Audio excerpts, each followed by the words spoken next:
Senate Democratic leader Chuck Schumer says he will vote to keep the government open, signaling he is ready to consider the House Republican government funding bill. The budget battle on Capitol Hill continues another day as Congress is running out of time before the midnight deadline to that government shutdown. Our Tosin Fakile is back on Capitol Hill this morning following all the budget talks, and Tosin, the clock is ticking for lawmakers, now down to less than 20 hours. Yeah, 19 hours till midnight government shutdown unless Congress does something. The House Republican continuing resolution has been with the Senate since Wednesday. There's been a lot of back and forth, a lot of Democratic senators saying they're not going to vote for that bill. But yesterday, Chuck Schumer signaling, making a sign that he might vote for that CR. Take a listen. I believe it is my job to make the best choice for the country, to minimize the harms to the American people. Therefore, I will vote to keep the government open and not shut it down. And it didn't necessarily come as a shock to some Democrats. Schumer told Democrats privately during a closed-door lunch about the decision before announcing it. And this Republican CR has several implications, including a $1 billion cut to D.C.'s budget, an impact city leaders say will mean major cuts to D.C.'s public safety and schools. A group, Free D.C., along with parents and kids, were at the Hart Building yesterday calling for senators to say no to this continuing resolution.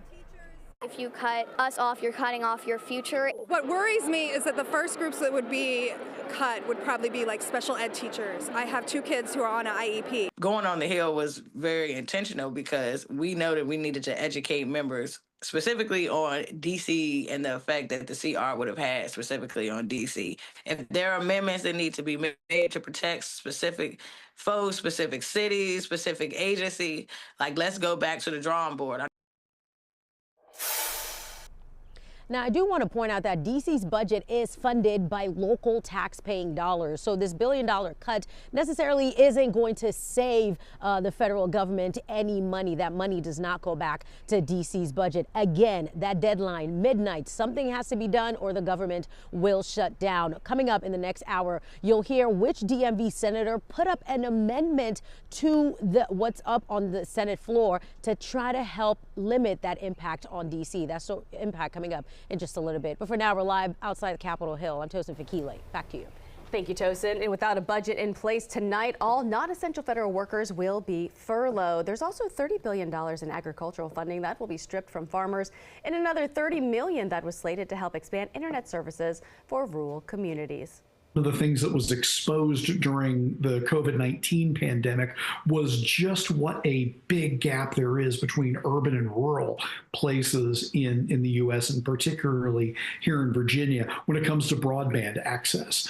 But that is not something that a lot of companies want to put the money towards the infrastructure that would deliver it.